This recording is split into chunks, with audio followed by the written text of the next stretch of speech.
Ibu bapak, saudara-saudari yang terkasih, para romo, bruder dan para suster yang dikasihi Tuhan.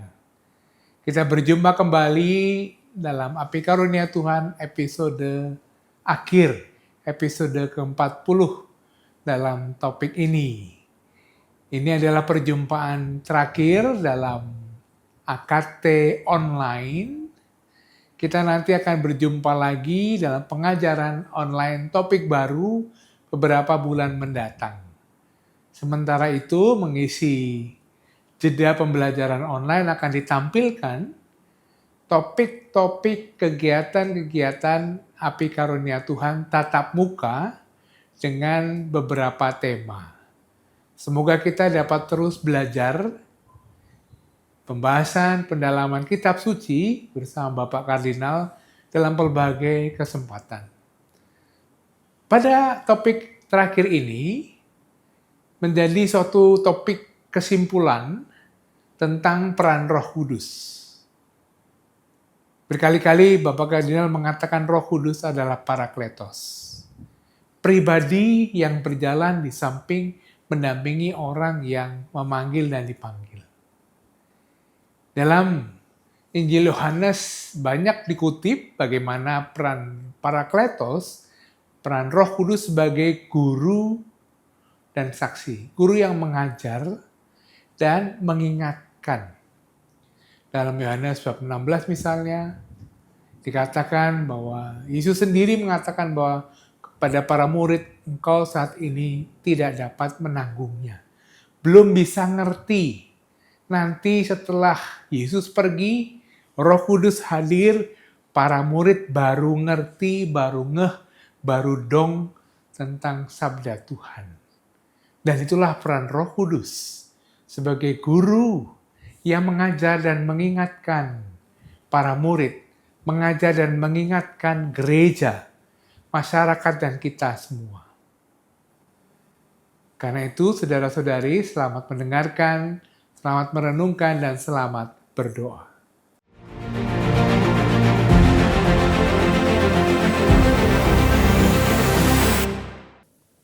Saudari-saudaraku yang terkasih, kita sampai pada percakapan pertemuan yang ke-40 dalam rangka usaha kita memahami. Jadi pertama-tama faham doa menurut keempat Injil. Harus terus diingat atau perlu terus diingat, pemahaman memang penting, tetapi akhirnya yang menentukan adalah berdoa berdasarkan kitab suci dengan kitab suci yang pada awal dulu kita bicara mengenai Lectio Divina. Itu akhirnya yang paling penting dengan langkah-langkahnya. Dalam percakapan yang terakhir ini, kita ingin berbicara mengenai Parakletos. Istilah atau sebutan yang hanya ada di dalam Injil Yohanes, bahwa Roh Kudus itu disebut dengan nama penghibur, penolong, roh kebenaran. Kalau tidak salah ingat, ini kali ketiga kita bicara mengenai Parakletos itu. Saya tidak jemu untuk mengulang-ulangnya supaya menjadi semakin jelas. Kita sudah sampai ke langkah yang jauh, tapi saya ingin kembali lagi dengan judul-judul. Yang pertama, sudah dikatakan tadi, bahwa istilah Parakletos, penolong, penghibur, itu hanya ada di dalam Injil Yohanes. Tidak ada di tempat lain. Dan artinya secara harafiah, kata Parakletos, nanti kalau diterjemahkan penghibur, penolong, tidak begitu jelas, tetapi arti harafiah dari kata Parakletos, bahasa Yunani adalah pribadi yang dipanggil untuk menemani, untuk mendampingi, yang berjalan di samping orang yang memanggil itu. Itu intinya. Itu yang pertama. Yang kedua, peranannya sebagai apa Parakletos itu? Yang pertama sebagai guru, nanti akan kita lihat ada 2 teks yang berkaitan dengan fungsinya sebagai guru. Demikian juga ada 2 teks yang menunjukkan Parakletos itu sebagai saksi. Itu yang kedua, nanti masih akan kita ulang secara sangat singkat. Yang ketiga adalah konteksnya, munculnya sebutan Parakletos itu. Jadi kalau suatu kata baru muncul, itu biasanya ada latar belakangnya. Demikian juga kalau di dalam bahasa Indonesia ada muncul kata mafia, nah itu ada latar belakangnya. Kalau tidak ada latar belakangnya, kata itu tidak ada di sini. Konteksnya adalah pertanyaan mendasar yang diajukan oleh gereja, tanda petik oleh murid-murid Yesus. Pertanyaannya adalah siapa yang akan menemani, yang akan mendampingi, yang akan menolong, yang akan menghibur gereja sepanjang sejarahnya. Sejarah itu terbentang sangat luas, sangat jauh, antara waktu Yesus naik ke surga, sampai nanti Yesus yang mulia datang kembali ke dunia, yang disebut kepenuhan waktu. Ini rentang waktu yang sangat panjang, ada segala macam kesulitan dan tantangan. Pertanyaannya, siapa yang akan mendampingi gereja menempuh perjalanan yang panjang itu? Jawabannya adalah Roh Kudus, yang secara lebih spesifik akan berperan sebagai penolong dan penghibur, roh yang akan memimpin gereja ke dalam seluruh kebenaran. Itu konteksnya. Lalu yang keempat, tema-temanya apa saja? Yang pertama, Roh Kudus itu tidak datang otomatis. Datang di dalam sakramen-sakramen gereja sekarang, tetapi tidak secara otomatis berkarya. Kedatangan dan peranannya sebagai penolong dan penghibur setiap kali harus dimohon di dalam doa. Itu pun yang didoakan oleh Yesus, dimintakan oleh Yesus menurut bab 14 ayat 16 maksud saya. Aku akan minta kepada Bapa, dan Ia akan memberikan kepadamu seorang penolong. Jadi seperti Yesus memohon kepada Bapa untuk mengutus penolong, kita pun setiap kali mesti memohon kehadiran, kedatangan Roh Kudus agar mendampingi kita. Saya sekarang sedang senang menawarkan satu doa pendek yang diucapkan di dalam doa persembahan harian mengenai Roh Kudus. Kiranya Roh Kudus yang membimbing Yesus juga menjadi kekuatanku dan kekuatan dan pembimbingku hari ini, jadi setiap hari, sehingga aku siap sedia menjadi saksi kasih-Mu. Jadi harus diminta setiap hari. Itu yang pertama. Yang kedua, di dalam bahasa Indonesia tidak begitu jelas, tetapi di dalam bahasa asli sangat jelas bahwa ada 3 macam kehadiran Roh Kudus. Sudah 2 kali diulang. Di dalam bahasa asli menggunakan kata para. Yang kedua menggunakan kata meta. Yang ketiga menggunakan kata en. Jadi misalnya bab 14 ayat 17 itu menggunakan kata para, 14-17, yaitu roh kebenaran. Dunia tidak dapat menerima dia, kalimat yang terakhir, tetapi kamu mengenal dia, sebab ia menyertai kamu. Menyertai. Kata itu dalam bahasa asli para. Kemudian yang kedua, kata meta, bab 14 ayat 16.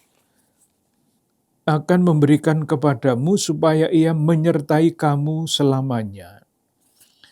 Itu menggunakan kata meta. Sementara yang N artinya di dalam kamu, di dalam hati, itu dikutip dari bab 7 ayat 39. Yang dimaksudkannya ialah roh yang akan diterima oleh mereka yang percaya kepadamu.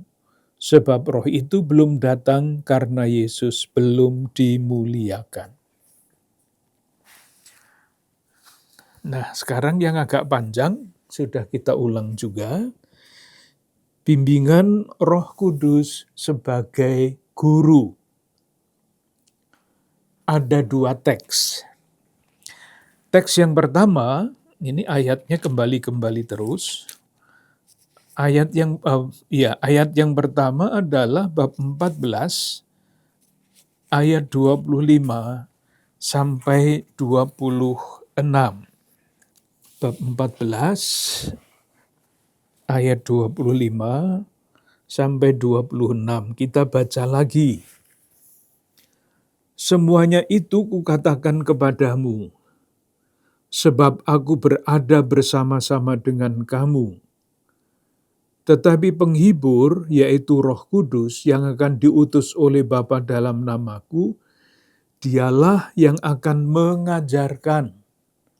Nah, guru kan mengajar ya, mengajar segala sesuatu kepadamu, dan akan mengingatkan kamu akan semua yang telah kukatakan kepadamu.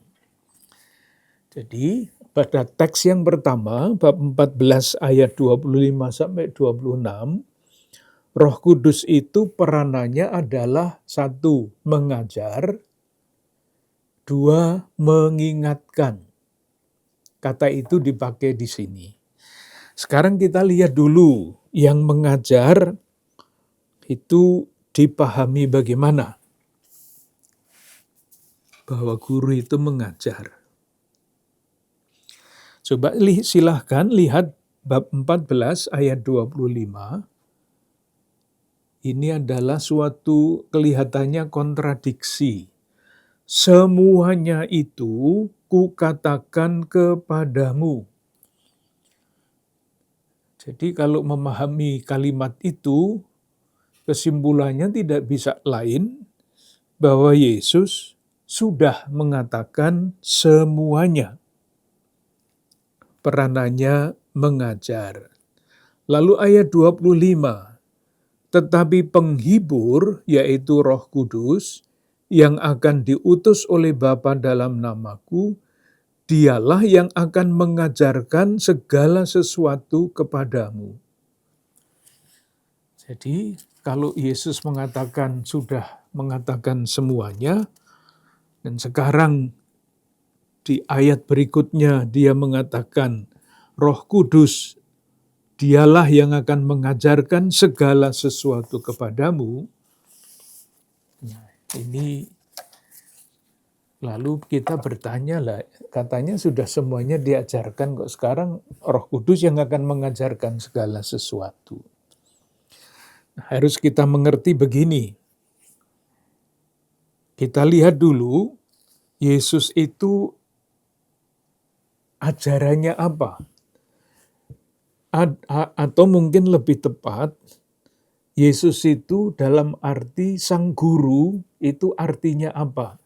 Jadi bukan ajaran yang diucapkan oleh Yesus, tetapi Yesus itu sendiri yang adalah tanda petik ajaran.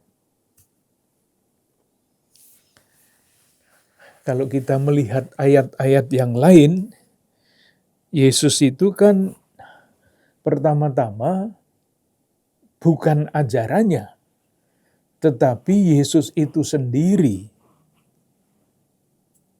yang kemudian memang mengajar.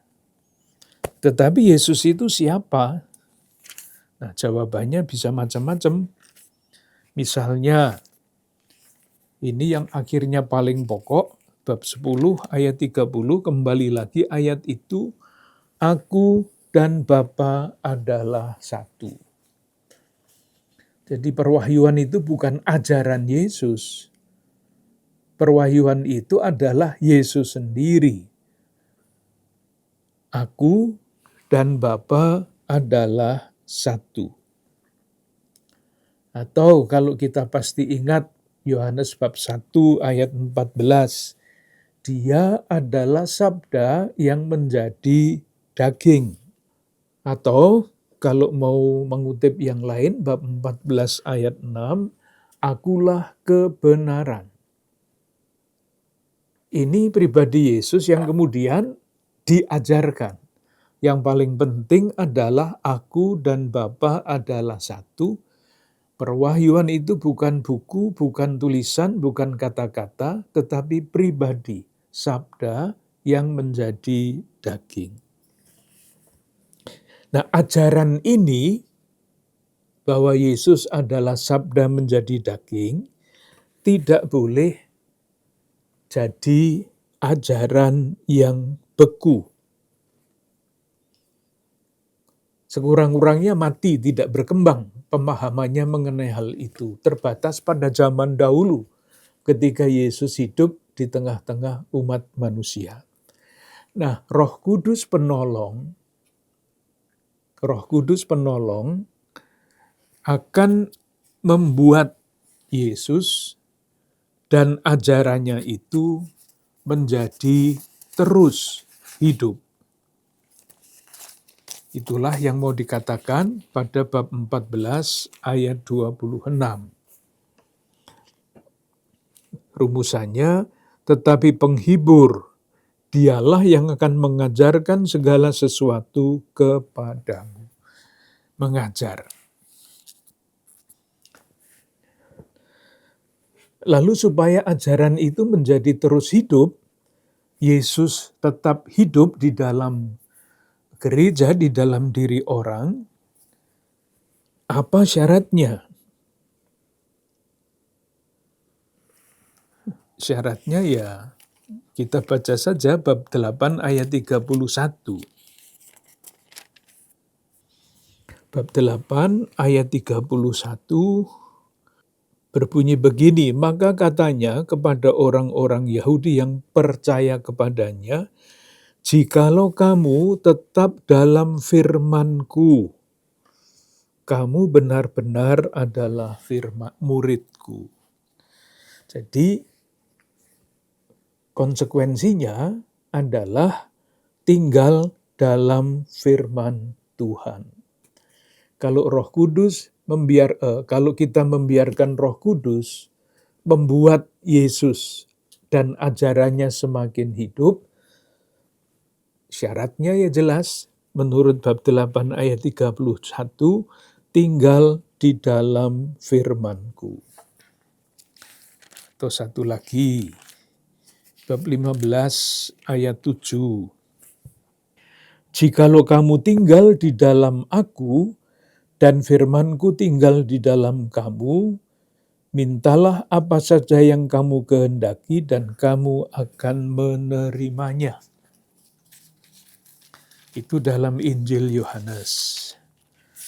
Nah, kita coba cari di dalam surat Yohanes. Yohanesnya masih sama. Surat kedua Yohanes ayat 9. Jadi babnya hanya satu, maka hanya ayat yang disebut. Ayat 9. Setiap orang yang tidak tinggal di dalam ajaran Kristus, tetapi melangkah keluar dari situ, tidak memiliki Allah. Barang siapa tinggal di dalam ajaran itu, ia memiliki Bapa maupun Anak. Jadi kuncinya supaya Roh Kudus itu tetap hidup, murid-murid Yesus mesti tinggal di dalam Yesus, tinggal di dalam firman-Nya. Caranya bagaimana Roh Kudus itu masuk di dalam hati orang supaya bisa membaharui kehadiran Yesus di dalam diri orang-orang. Kita minta bantuan lagi kepada surat pertama Yohanes. Surat pertama Yohanes bab 2 ayat 27. Ayat 27 bunyinya begini, sebab di dalam diri kamu tetap ada pengurapan yang telah kamu terima daripadanya. Karena itu tidak perlu kamu diajar oleh orang lain, tetapi sebagaimana pengurapannya mengajar kamu tentang segala sesuatu, dan pengajarannya itu benar, tidak dusta, dan sebagaimana ia dahulu telah mengajar kamu, demikianlah hendaknya kamu tetap tinggal di dalam Dia. Itu Roh yang mengajar sebagai guru. Sekarang Roh yang mengajar, Roh sebagai guru yang peranannya mengingatkan. Kita kembali pada bab 14 ayat 26 bagian yang kedua. Dialah yang akan mengingatkan kamu akan semua yang telah kukatakan kepadamu. Artinya apa mengingatkan? Jawabannya seperti biasa, kalau ada kata yang menarik untuk dipelajari, kita mencari konkordansi. Kata mengingatkan ini di dalam Injil Yohanes ada di mana saja. Karena satu kata dipakai tidak sekedar dipakai, tetapi ada maksudnya. Kita coba cari, kita coba lihat kata mengingatkan di dalam Injil Yohanes. Sekali lagi caranya bisa dicari pada Google ya. Mengingatkan Yohanes gitu keluar. Atau kalau mempunyai konkordansi dilihat kata ingat dan mengingatkan. Nanti akan ditunjukkan ayat-ayat yang berbicara mengenai itu. Kita coba lihat Injil Yohanes bab 2 ayat 17. Bab 2 ayat 17. Ini kisahnya Yesus menyucikan bait Allah. Maka teringatlah murid-muridnya bahwa ada tertulis, cinta akan rumahmu menghanguskan aku. Jadi peristiwanya adalah Yesus menyucikan bait Allah. Itu peristiwa. Nah, peristiwa itu mengingatkan para murid, mengingatkan akan apa? Mengingatkan akan Mazmur 69 ayat 10.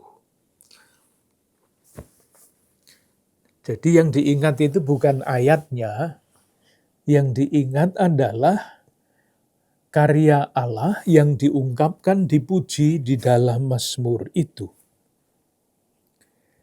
Jadi ketika Yesus menyucikan bait Allah, ini bukan sekedar seorang satpam yang sedang menertibkan pedagang-pedagang, tetapi para murid dengan peristiwa itu diingatkan, ini karya Allah. Mungkin pada waktu itu belum diketahui, baru nanti diketahui. Bab 2 ayat 22 selanjutnya dibaca baik-baik. Kemudian sesudah ia bangkit dari antara orang mati, barulah teringat oleh murid-muridnya bahwa hal itu dikatakannya dan mereka pun percaya akan kitab suci dan akan perkataan yang telah diucapkan Yesus. Jadi bagaimana? Pada bab 2 ayat 22 itu diberi keterangan waktu sesudah ia bangkit dari antara orang mati. Itu peristiwa itu waktu kemudian.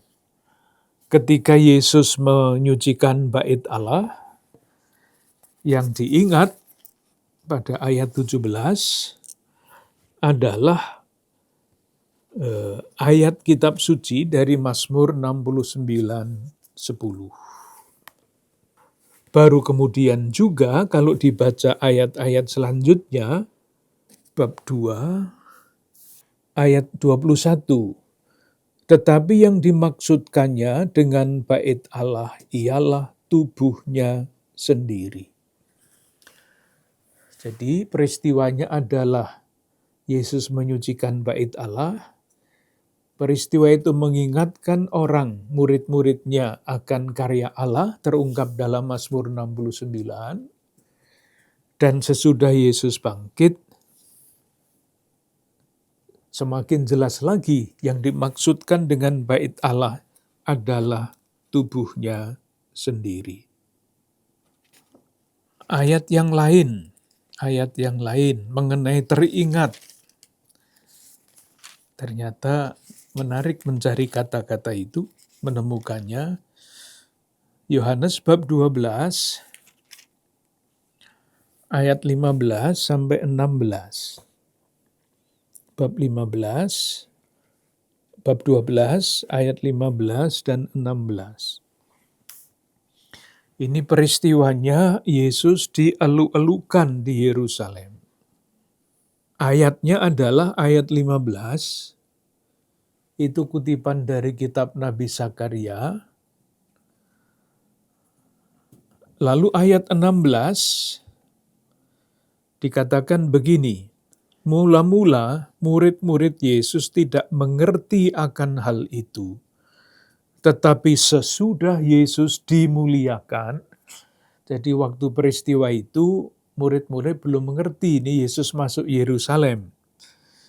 Tetapi sesudah Yesus dimuliakan, itu artinya wafat dan bangkit, teringatlah mereka bahwa nas itu mengenai Dia, dan bahwa mereka telah melakukannya juga untuk Dia. Jadi bagaimana ada peristiwa-peristiwa dalam hidup Yesus, ketika peristiwa itu terjadi, murid-murid belum mengerti maknanya. Sesudah Yesus yang mulia mengutus Roh Kudus, Roh penolong dan penghibur itu, para murid gereja semakin memahami peristiwa itu. Ini adalah karya Roh Kudus sebagai guru, sebagai pengajar. Itu teks yang pertama. Jadi peranan Yesus guru, Roh Kudus guru adalah mengajar dan mengingatkan. Sekarang teks yang kedua, Yesus sebagai guru itu ada pada bab 16. Ayat 12 sampai 15.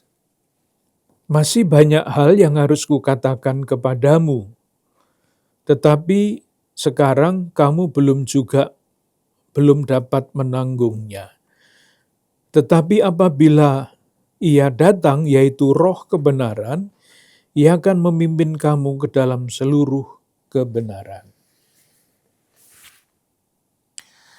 Jadi yang tadi sudah disebutkan sebagai kontradiksi pada bab 15 ayat 15, aku telah memberitakan semuanya kepadamu.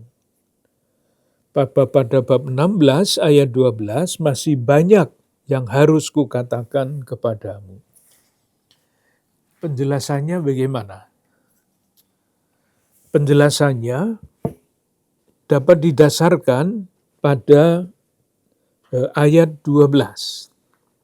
Tetapi sekarang kamu belum dapat menanggungnya. Nah, sekarang ini kapan?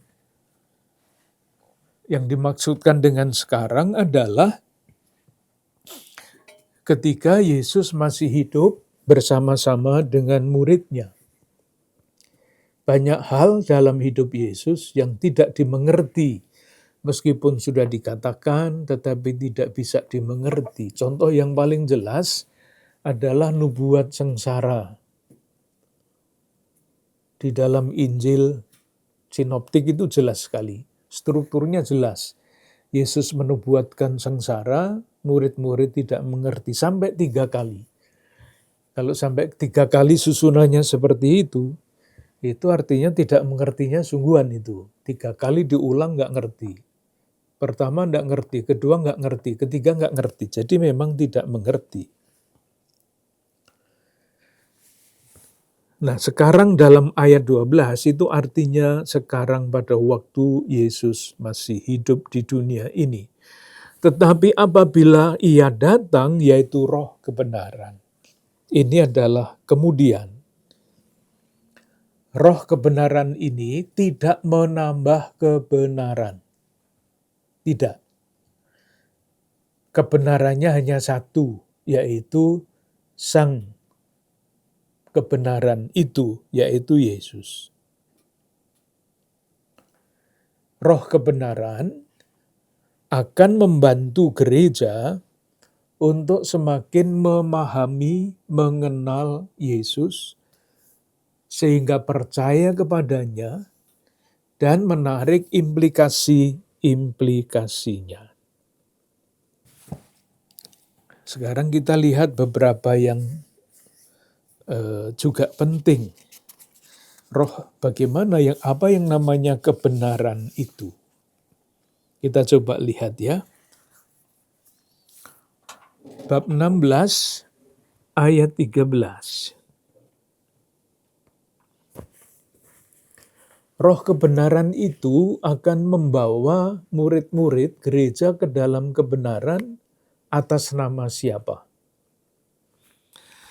Kita baca ayat 13, bagian kedua.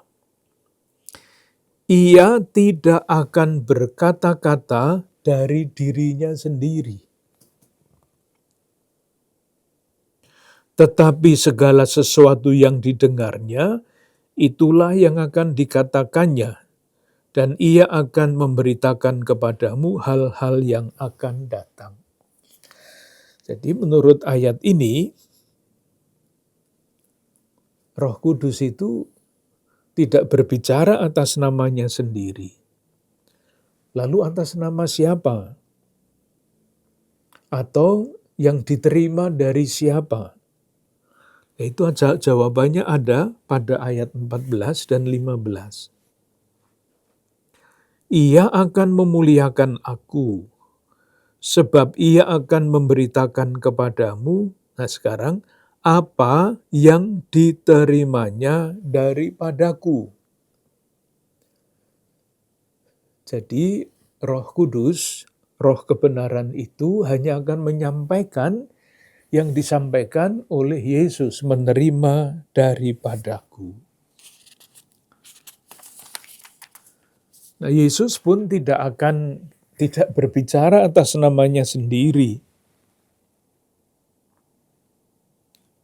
Kita baca dulu ayat 15. Segala sesuatu yang Bapa punya adalah aku punya. Sebab itu aku berkata, ia akan memberitakan kepadamu apa yang diterimanya daripadaku.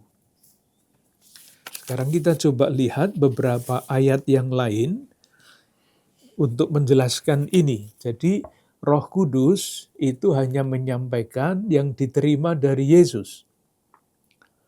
Lalu Yesus itu hanya menyampaikan apa yang diterima dari Bapa. Coba kita lihat ayat ini, ayat bab 8, ayat 28.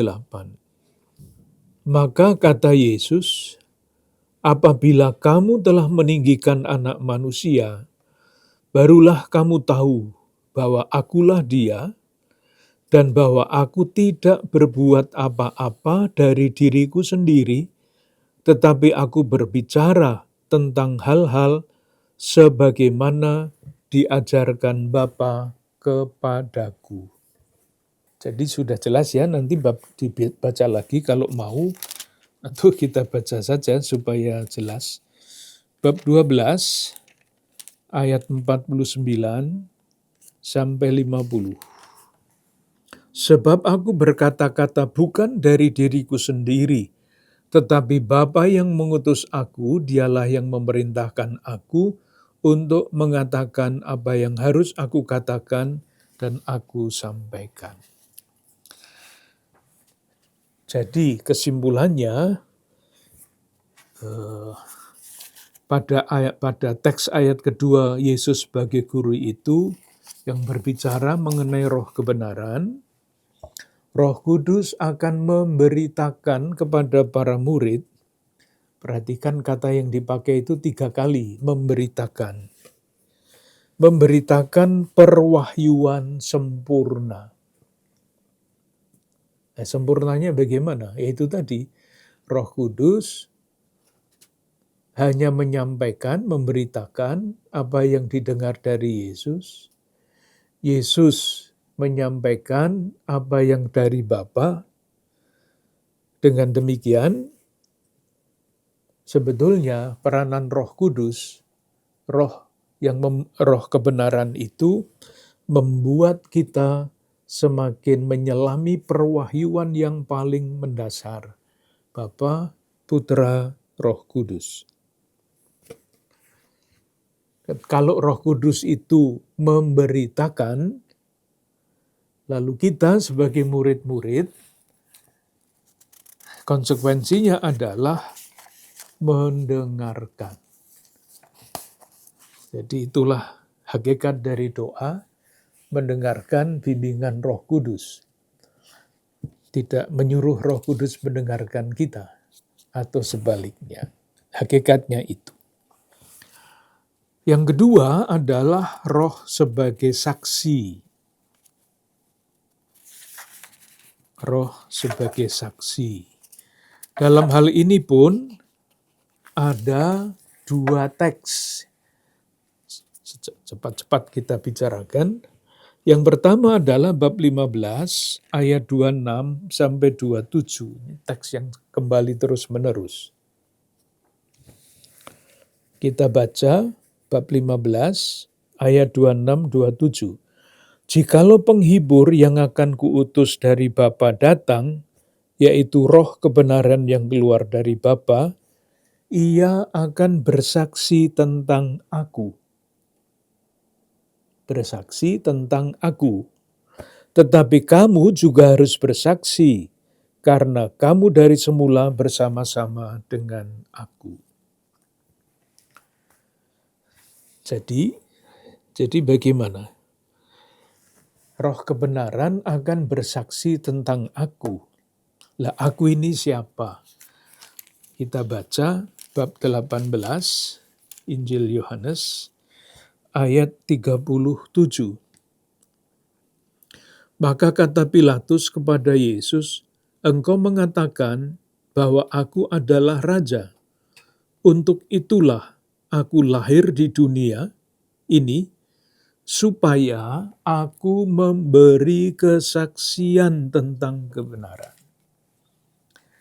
Jadi yang pertama saksi itu adalah Yesus. Dan Roh Kudus itu akan bersaksi tentang Kristus. Bersaksi di mana? Bersaksi di tengah-tengah dunia yang tidak menerima Yesus. Bersaksinya kepada siapa? Di dalam diri siapa? Bersaksinya di dalam diri para murid, pribadi-pribadi. Moga-moga tidak berbelit-belit. Jadi Kristus adalah saksi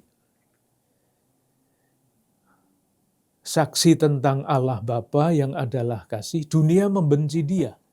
Dunia menolak dia. Tetapi ada sebagian yang menerima Dia, yang percaya. Nah, Roh Kudus sebagai saksi, ini bersaksi di dalam diri murid-murid Yesus secara pribadi. Supaya apa? Nah, jawabannya ada pada bab 16 ayat 1. Semuanya ini kukatakan kepadamu, supaya kamu jangan kecewa dan menolak aku.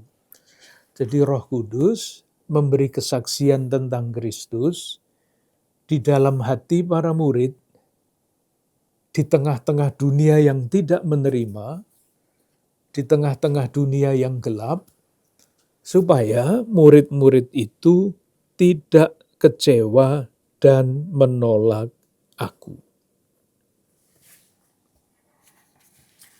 Moga-moga jelas. Nah, berikutnya adalah perintah, kamu juga harus bersaksi. Bab 15 ayat 27. Bersaksinya di mana? Sama, konteksnya adalah dunia dalam arti Yohanes ya, dunia dalam arti sikap yang tidak percaya, sikap yang tidak terbuka, sikap yang tertutup. Memberi kesaksian di tengah-tengah dunia ini ada konsekuensinya. Konsekuensinya apa? Jadi rumusannya umum adalah dunia yang membenci terang. Konkretnya apa? Nah, coba kita lihat 1-2 kata yang kadang-kadang lewat dari perhatian kita. Bab 16 ayat 2. Itu konkret. Nasib seorang saksi. Kamu akan dikucilkan. Ini konkret sekali, pada zaman itu orang-orang Yahudi yang percaya kepada Yesus diusir dari sinagoga, dikucilkan. Sama sekarang dalam arti yang berbeda tentu saja hal seperti ini masih terjadi. Dan yang paling mengerikan adalah bahkan akan datang saatnya bahwa setiap orang yang membunuh kamu akan menyangka bahwa ia berbuat baik bakti kepada Allah. Di beberapa tempat hal ini masih terjadi. Itu tentang bersaksi, sama di tengah-tengah dunia yang membenci kebenaran. Itu teks yang pertama. Teks yang kedua mengenai saksi, bab 16 ayat 7 sampai 11. Ayat 7 sampai 11. Kita baca, namun benar yang kukatakan ini kepadamu adalah lebih berguna bagi kamu jika aku pergi, sebab jikalau aku tidak pergi, penghibur itu tidak akan datang kepadamu, tetapi jikalau aku pergi, aku akan mengutus dia kepadamu. Dan kalau ia datang, nah sekarang, ia akan menginsafkan dunia akan dosa, kebenaran, dan penghakiman. Akan dosa, karena mereka tetap tidak percaya kepadaku, akan kebenaran, karena aku pergi kepada Bapa dan kamu tidak melihat aku lagi, akan penghakiman, karena penguasa dunia ini telah dihukum. Jadi, Roh Kudus bersaksi untuk menginsafkan dunia. Nah ini kira-kira apa? Apakah dunia akan insaf? Dikatakan di situ secara lebih spesifik, mana tadi ayat 11,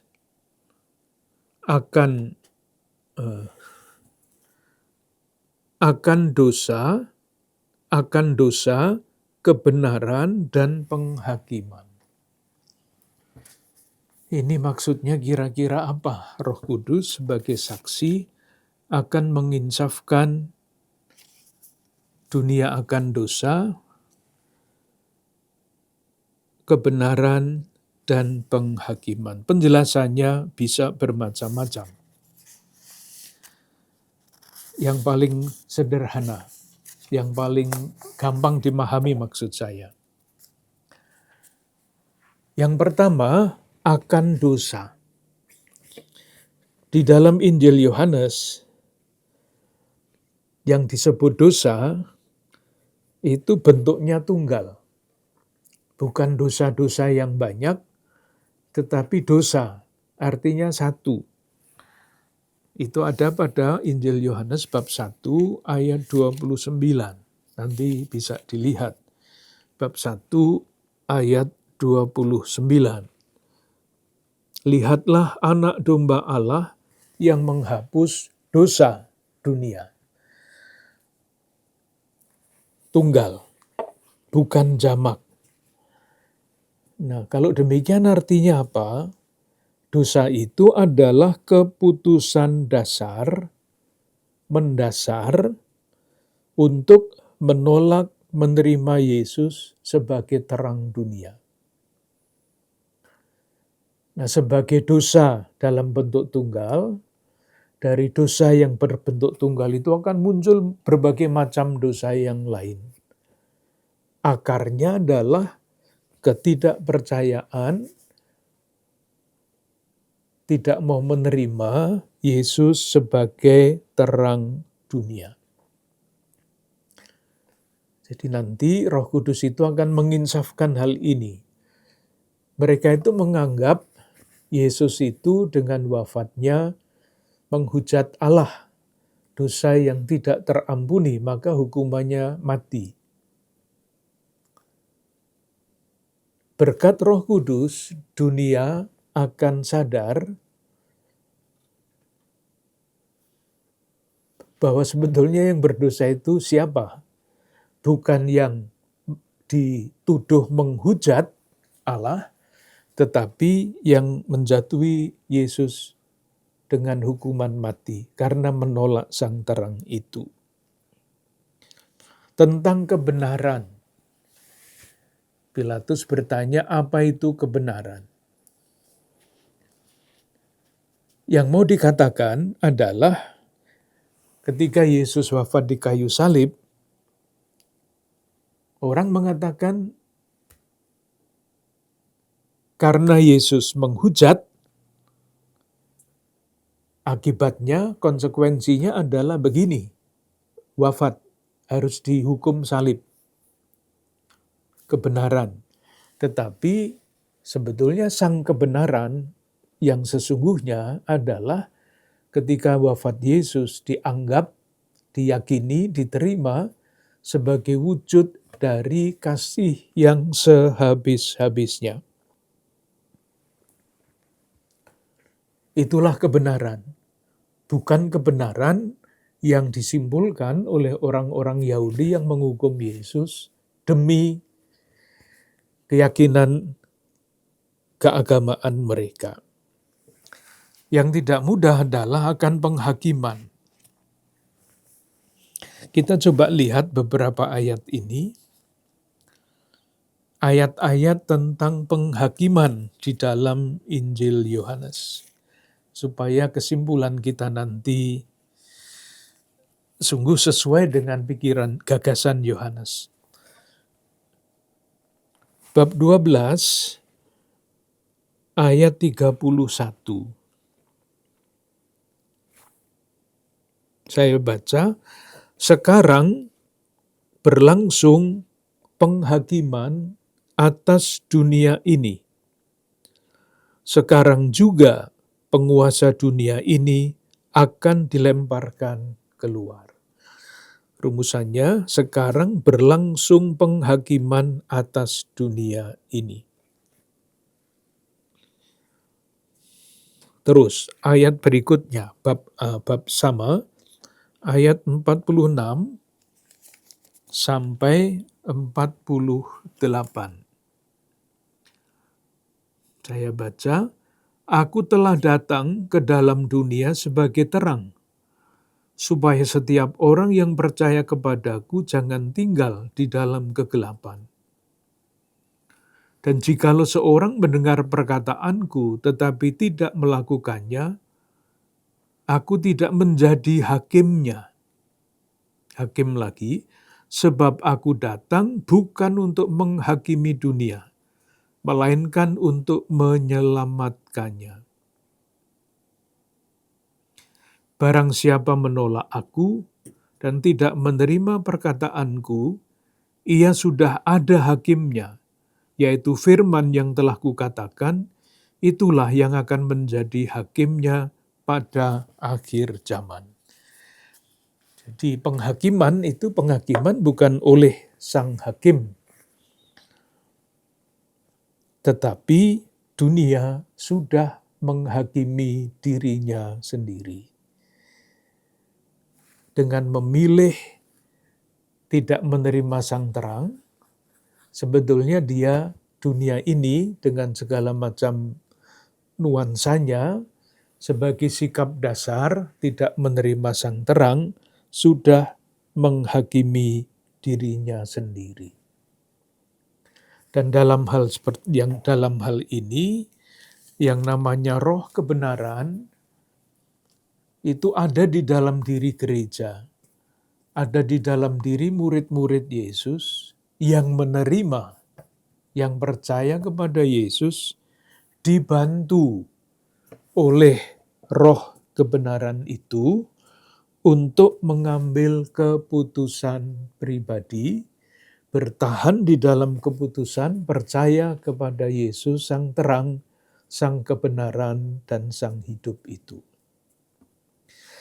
Dengan demikian, saya berharap percakapan yang terakhir ini sebetulnya bisa merangkum sekian banyak percakapan kita mengenai peranan Roh Kudus dalam doa, dalam hidup gereja, secara keseluruhan, di dalam hidup masing-masing dari kita. Sebagai Roh Kudus, penolong, penghibur, roh kebenaran. Intinya, kita diharapkan setiap kali meluangkan doa, mohon kedatangan Roh Kudus agar memimpin, menolong, mendampingi, dan membawa kita semakin masuk ke dalam kebenaran. Bukan kebenaran abstrak, tetapi sang kebenaran yang adalah Yesus sendiri dan implikasinya, konsekuensi dengan menerima Yesus sang kebenaran itu. Dengan demikian kita selesaikan percakapan kita, pas sampai 40 kali percakapan, kita berhenti beberapa waktu, nanti pada waktunya kita mulai lagi. Terima kasih.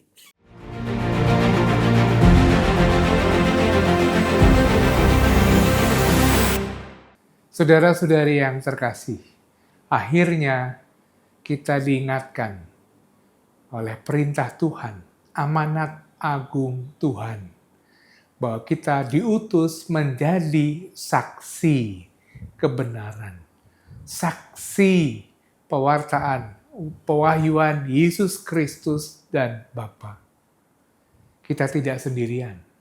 Kita bersama Roh Kudus, bersama Parakletos, pendamping dan pembimbing kita. Mari kita terus menjadi saksi, mewartakan kabar gembira, mewartakan kasih dan pengampunan Tuhan dalam hidup sehari-hari, dalam hidup keluarga kita, dalam hidup masyarakat, dalam hidup menggereja, dan dimanapun kita berada. Semoga kehadiran diri kita sebagai saksi kasih Tuhan diteguhkan dalam keseharian, dalam doa-doa, dan berkat karunia Roh Kudus.